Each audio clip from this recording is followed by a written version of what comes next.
We're high schoolers, you know how we are. No, I don't always. Well, can you tell us about some of your most memorable high school experience, like maybe a most embarrassing moment or something like that? Oh gosh, don't think of a most embarrassing moment at the moment. I was not unusual in high school. I made pretty good grades in high school. I studied hard, and my mother had been an elementary school teacher, and for a number of years, she didn't teach while when I was a kid growing up. She had taught before that, and so there was a lot of emphasis on the importance of education in our family.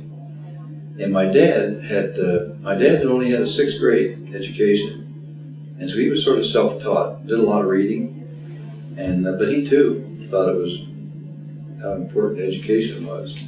And in fact, even with only a sixth grade education, he ran for the school board once New Concord was elected, and they made him president of the school board. And he did a great job because he was so interested in it. And so there was always a lot of emphasis on it. So I wasn't a straight A student or anything like that, but I had most A's and some B's and once in a while a C. I guess that's about the average it was. And I was active in athletics.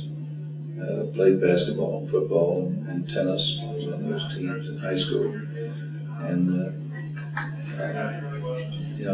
loved it. Look back on those days, and we still, our high school class, even now, here we are all these years later, still get together once a year. And I'm not able to attend every one of our reunions, but we gather together. And a lot of the people have passed on now of our age, and so there are a few that are missing, but we still get together and reminisce about some of the things that happened back then.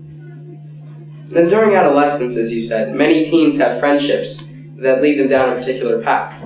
In what specific ways have friends helped you in your personal life and in your career? Well, most of my career came when I departed high school. When I was in high school, friends were very important, as they are, I think, to every student in high school. And it's sort of the circle of friends you have determines much of what you do or what your interests are in high school.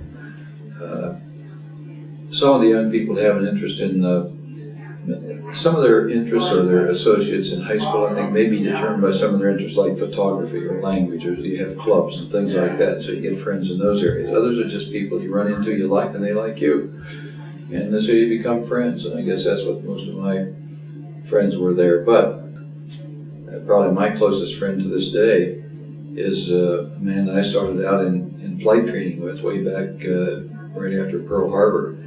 And he and I became friends in flight training. We happened to be assigned the same squadron once we had gotten our wings, and happened to be assigned fairly close to each other a lot of times. Our families were good friends, and so your friendships come at many points along in life, and you depend on them, and just as you do in high school now, you'll make many friends all during your life.